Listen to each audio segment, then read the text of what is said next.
Welcome friends. In this tutorial we're going to explore how to take a picture basically and use that to make a custom 3D head using FaceGen, Daz Studio Genesis 8 characters, and Blender.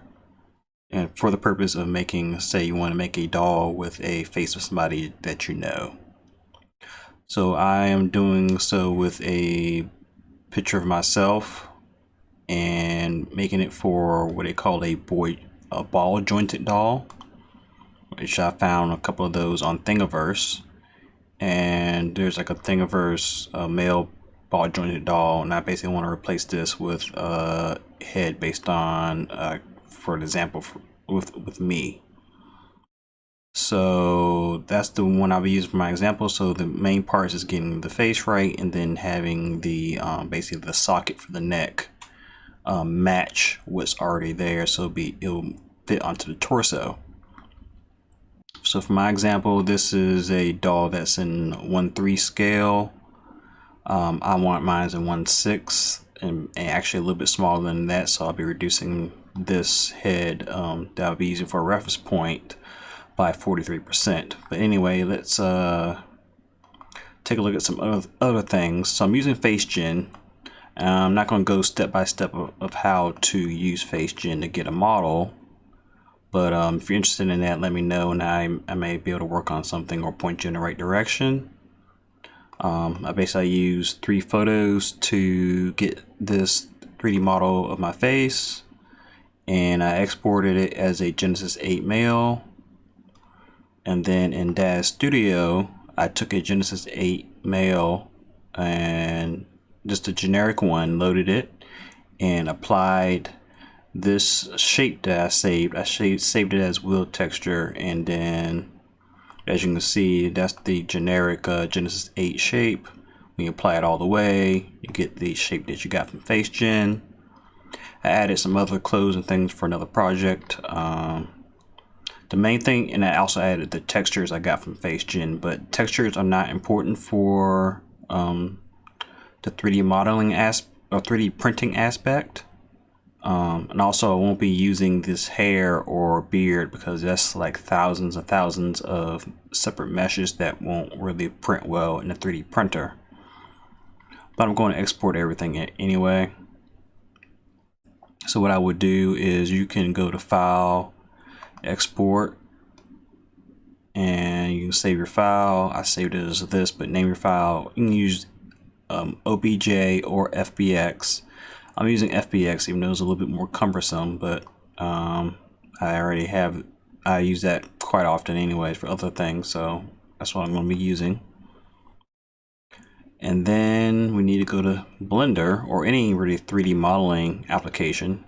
Doesn't really matter, but I'm familiar with Blender.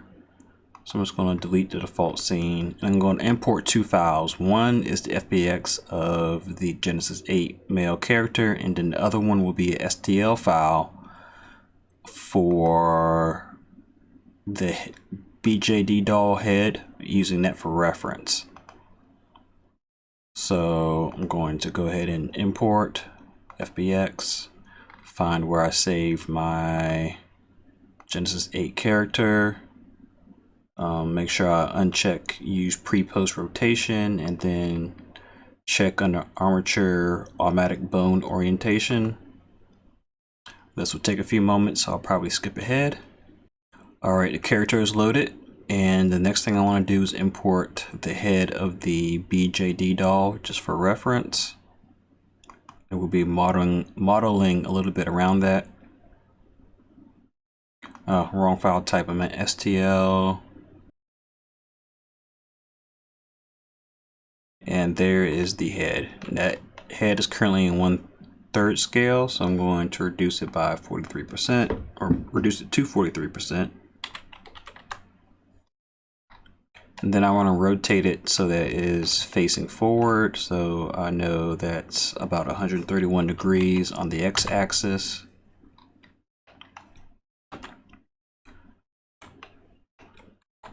And I'm just going to move it so that the nose is kind of on the y-axis. So I need to scale my character. There's my Daz character up so that the head is about the same size. First thing I'm going to do is apply the armature modifier. I'm going to delete the armature, which lays the character out like that. Click on the mesh for the body. Rotate on the x-axis by 90 degrees. And I'm actually going to drag and select all that and delete it because we don't need those. Also the shoes. Drag the body down. And what I want to do is kind of align it, not perfectly, but just roundabout. So I want to scale, I'm scaling the character up and then translating it back down until it seems like they are pretty well aligned. Maybe I'll just move the doll head back a little bit until that's, I'm trying to line up the ears and the nose a little bit.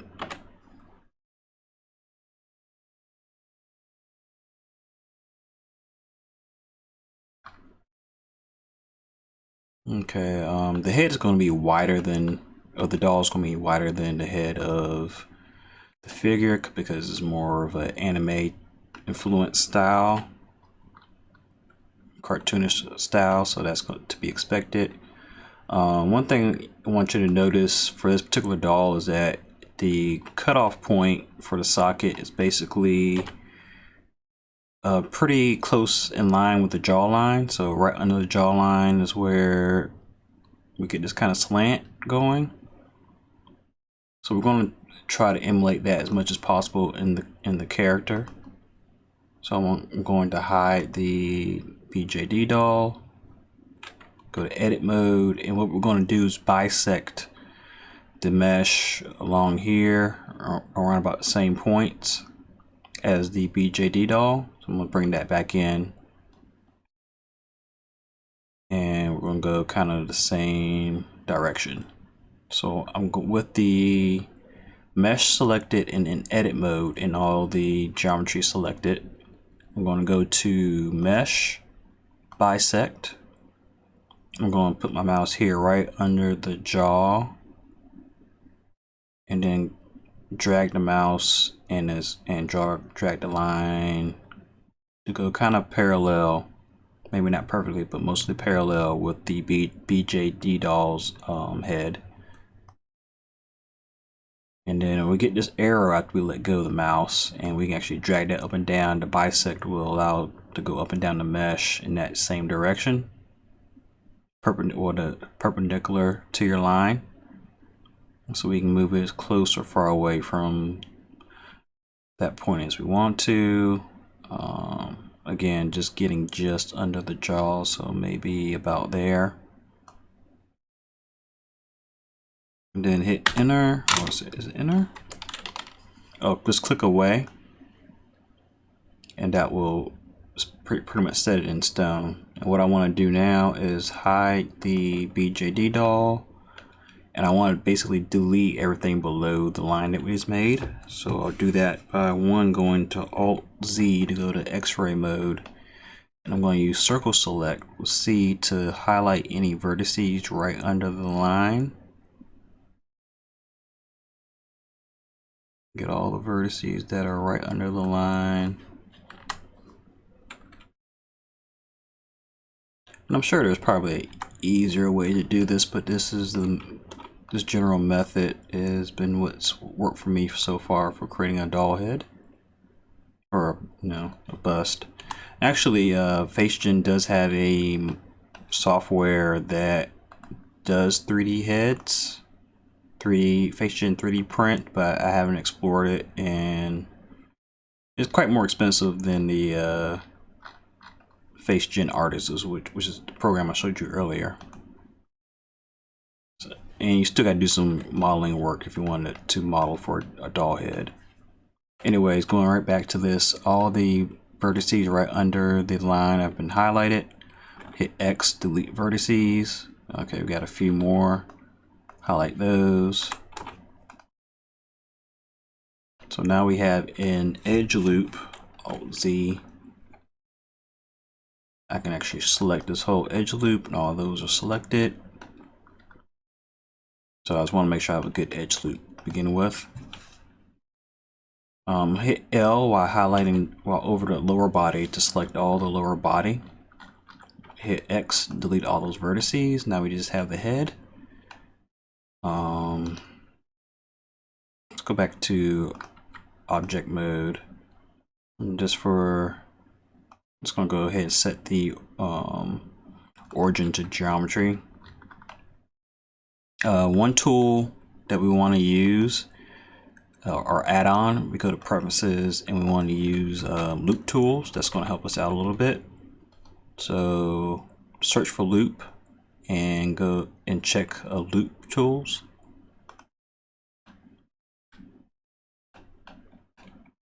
And let's select that edge loop. And I'm going to go ahead and right click and go to loop tools and select circle.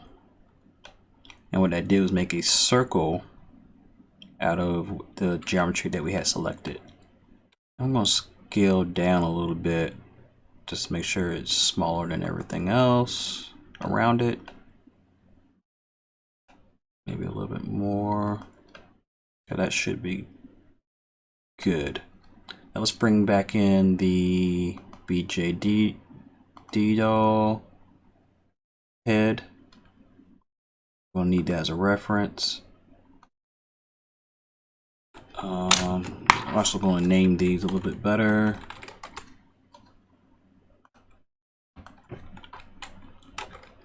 And our original reference model is going to be called BJD.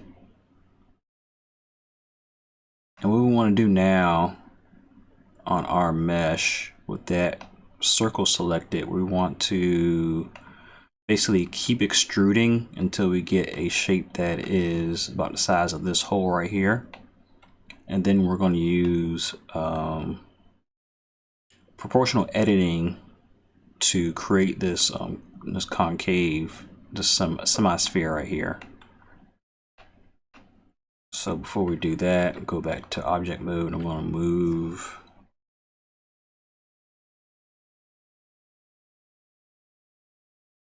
try to move the head a little bit more into center. Or maybe I'll leave it right where it's at.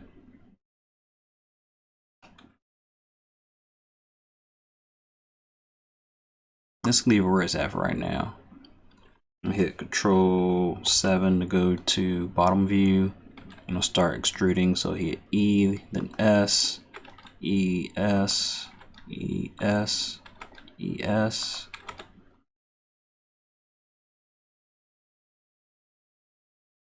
You know what? I am going to move the head back a little bit to get a little bit more center.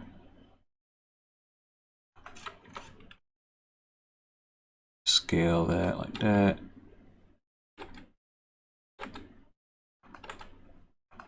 Again, just doing it until we get a circle about the same size as that hole. And now we have that, and as you see, it's all on one plane. We need to make it more concave. So with proportional editing selected by hitting O, I want to go to that menu for proportional editing, hit connected only, and sphere. Then I'm going to hit GZ to move things up. And I want to move everything up to the front part of the circle. Facing the nose is basically the same height as the other hole on the other head. And then before I click anything, I'm going to use the middle mouse wheel to expand the area of influence until we get to the edge of where we originally started. So about there. I'm going to move the BJD. Oh, I mislabeled everything. Oops. This should be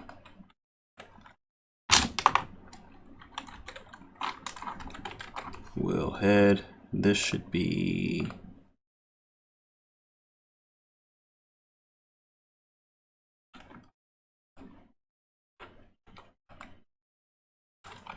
BJD. Sorry for that confusion.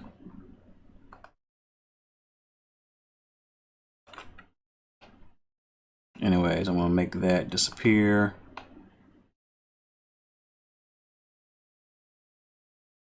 You can see there we have basically our head with a concave shape for the neck socket. And then what I'm going to do now is kind of move the viewer inside the head, and I'm going to extrude several times just to give more of that final shaft where your fastener would go for the head. I'm going to extrude out some just to give it some more geometry.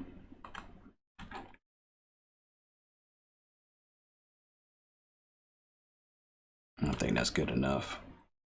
The next thing we want to do is use a Solidify Modifier. This is going to give everything some more thickness in order to be usable in a 3D print. So I'm going to change the thickness to 0.2. And what do you want to watch out for? Let me go back to object mode. If you go too high, you start seeing parts of the geometry bleed through. So maybe I'll try 0.3. Then you see it still happening, but then if I use the offset, this kind of makes the face bigger.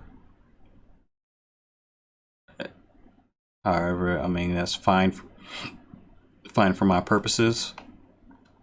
So I'm using offset to fix some of the issues, but to give a little bit more thickness. If I go to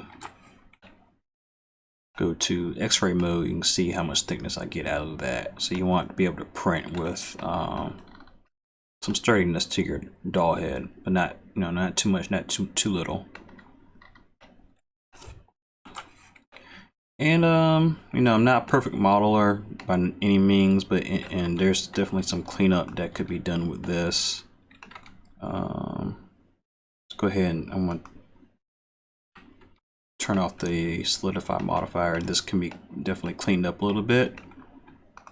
Maybe I'll bring that back down, that edge loop back down to give it a little bit of a rim.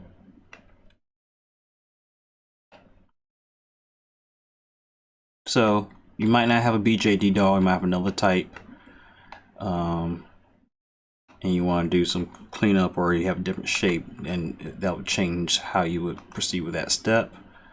Another thing you will need is the 3D toolbox.